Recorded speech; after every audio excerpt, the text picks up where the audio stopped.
What's up guys? So here we have a 2016 Honda City and here we have a 2018 Honda Jazz.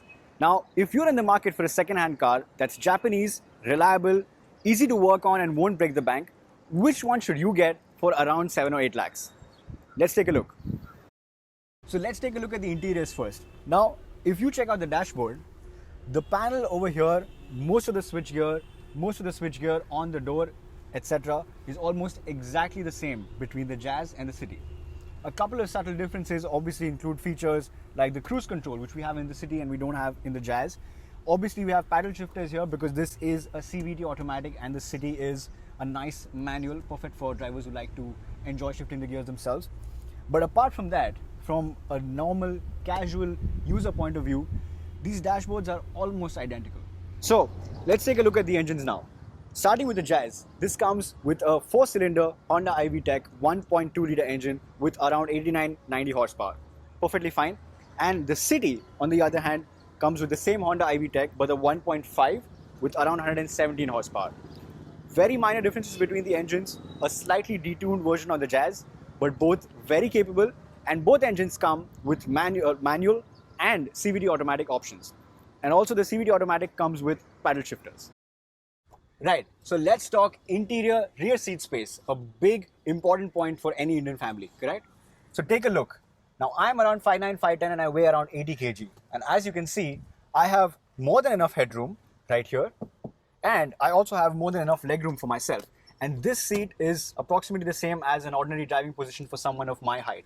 So I would say, if you're anything less than 6'2", 6'3", this rear seat is going to be more than enough for you. Now apart from the room, these seats are really comfortable. There's a lot of lumbar support. The seat angle is pretty decent and the under thigh support is also not bad. Add to the fact that this floor is decently flat, and carrying a third passenger, although it might be a little bit tough because this seat is a bit stiff and there's no rear headrest right here, but I think 3 people in the back should be just about okay. Now we're in the back of the City. Let's start with the good things first. Same comfortable seat, perfect angle, really great lumbar support, soft seat, a little bit wider for the 5th passenger, AC vents in the rear and power outlets in the rear as well. 2 12-volt sockets that I can easily convert with a small adapter and get USB sockets here. Also, we have a nifty little center armrest. Now let's get to the bad. Although the legroom here is much better than the Jazz, but the headroom is frankly appalling. My head's touching right here, I can't sit straight at all, and I'm not even that tall. So if you are anywhere about 5'7", 5'8", or more than that, the headroom here is going to be a little bit uncomfortable. So you're going to end up sitting like this, and on a longer journey, it's probably going to hurt your neck, it's going to hurt a bit of your lower back.